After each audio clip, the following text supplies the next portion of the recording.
I had to do the millennial pulse. We're gonna make ribs. So I started already. So I'll just do a quick. So I use St. Louis style ribs instead of the baby back, and no, I don't need that. Thank you. So let me just show you. When you go to the store, get St. Louis style. See, instead of baby back, because I like them better. They're bigger, they're thicker, they're meatier. So basically, I'm just cutting the ribs up, and I already did it, so I'll show you when I do the next one to remove the skin on the back, and I just kind of trim some of the fat from that as well. So I'll show you in a minute how to do that. How to remove what's called the silver skin on the back of the rib rack here. So you take like a really sharp pointy knife, and you just kind of go underneath here where that, it's like a thin membrane, and all you do is you just kind of start it, and then sometimes it comes off easily, other times it comes off in pieces, but you grab a paper towel, because if you try to do it with your bare hands, it'll just slip right out of your hand. So you grab a paper towel and you just grab that corner that you just lifted up with the paper towel, and you just pull it back, and you can see this is going to come off in pieces, but you can see that long piece of skin membrane that comes off the back. You don't have to remove this, but I find that it just makes it them come apart a little bit easier and a little bit more tender. So I'm just gonna keep removing.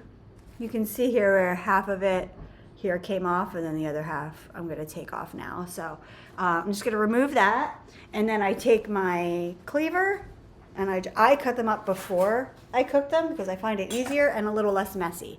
So I'll show you that in a minute. I took off the membrane, and now I'm just cleaning some of this extra fat that's on here. I just clean a little bit of that off just so it's not crazy fatty. And then basically I just grab the cleaver and I just cut in between the ribs to get the individual ribs, like so. Boop. And then I just put them in a pan over here for our next step. We're back. I have, show you, the ribs. Just, I like to cook them in these foil pans. It makes cleanup so much easier. So all the ribs are cut. They're ready to go. Oven, preheat it to 325. They cook kind of low and slow. So 325, and it's about 3 hours that they take to cook, and then I'll show you when they're done. But so now we're gonna put them, prep them to go into the oven. So I have my empty big foil pan here, and we're gonna do, so the prep work is really easy. Basically, you just take your favorite rib rubs, whatever you like, whatever seasoning, whatever flavor that you like. Take a little Tupperware container, a little bowl, whatever that can fit the rib in there. So we're going to pour the rib rub in here, and then stack them up in the pan, and I'll show you how that goes. And then we just pop them in the oven for 3 hours, and then it's done. The thing that I do before dipping them into the rub is I just sprinkle a little bit of lemon juice over the top of the ribs. This helps the rub adhere more, and the acidity from the lemon juice tenderizes the ribs a little bit. So basically I just sprinkle a little bit over the top, kind of do that, rub it, and then I'll do it again on the next layer. The oven's preheated. So then you just take a rib, okay, and what I like to do is meat side down into the rib rub, and then I do side, side, and then when you put it into the foil pan, you do the meat side down, bone side up. And then I'm just going to continue that with all the ribs, just dipping them into the rib rub, like that. You just like make sure the meat is coated, and then you just line them up in a single layer on in the foil pan. And I'm just going to continue that, and I'll show you what it looks like. All the ribs in a single layer in the foil pans. I had a little bit of leftover rub, so I'm just basically sprinkling it just over the ribs, whatever's left. And you don't have to worry about greasing the pans or adding any liquid to the pans at all. As the ribs cook in the oven, they release a lot of juice, so you don't have to worry about sticking or anything like that. So what I'm going to do is, once I finish sprinkling this over the top, I'm going to tightly wrap each of these with a couple pieces of foil, pop them in the oven, like I said, 325 for about 3 hours. And the house is going to be smelling really good in a little bit. But that's it for now. 3 hours. You don't even have to think about them. And then when they're done, I will show you what the next step is.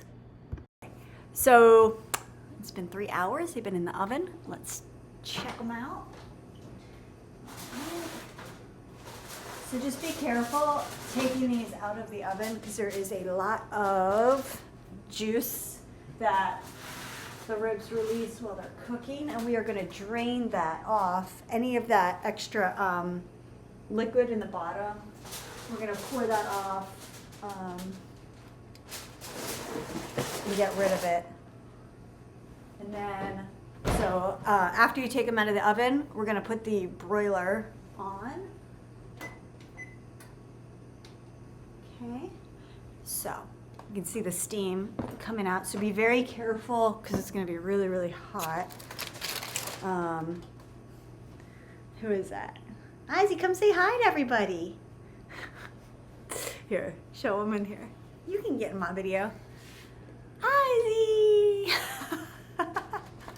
Nobody watches these. So Everybody watches really matter. these. Okay, so very, very carefully, we're going to take the foil off, and we don't really need the foil anymore, so you can get rid of it if you want. But ooh, you can see how hot it is. The ribs, oh, they are very tender, and they are done. So what we're gonna do is I'm just gonna drain very carefully all of the liquid out of all of these, and we're gonna flip all the ribs back over so that the meat side is facing up, and then baste the tops with barbecue sauce. I got a little brush here, so I'll show you that, but I'm going to drain all the liquid and we're just going to flip them over, so I'll be right back. Just drained off all of the liquid, and these are very, very tender at this point, so just be careful when you're flipping them over. I just use a pair of tongs because they're really hot, but they will fall apart. The meat is fall off the bone, like literally. So when you're flipping them all over, just be really careful. So I'm going to continue doing this, and then I'll show you after that's done. Flipped them all over, so now I'm just going to squeeze. So what I do is I just squeeze the barbecue sauce, whoop, like over the top, like a generous amount. And your favorite barbecue sauce, whatever you like. I just am partial to Sweet Baby Ray's, but whatever you guys want to do here. So I'm just going to squeeze that over the top, and then just take the brush and I just brush the barbecue sauce so that way it evenly coats all of the ribs. And then once the barbecue sauce is all spread, I'm just going to pop these under the broiler so that for about 5 minutes, depending on your broiler. Keep an eye on it. You might want to check it like after 2 minutes and then like every minute. But yeah, just pop these under the broiler to get them all like sticky and, you know, make the barbecue sauce even more delicious than it already is. And then you can eat. So that's it. That's my ribs. So yeah, I need quiet on the set because there's millions of people gonna watch my rib video. I think it's just gonna be heaven. I'm gonna have like one view. Or Preston and Paige when they're really hungry. Okay, so they were under the broiler for a few minutes. Like just 5 minutes under the broiler. And let me show you what they look like. I don't know if you can see them. This is my Ratchet Ghetto setup. So there are the ribs. So they should be delicious, and enjoy. Bye. Amazing.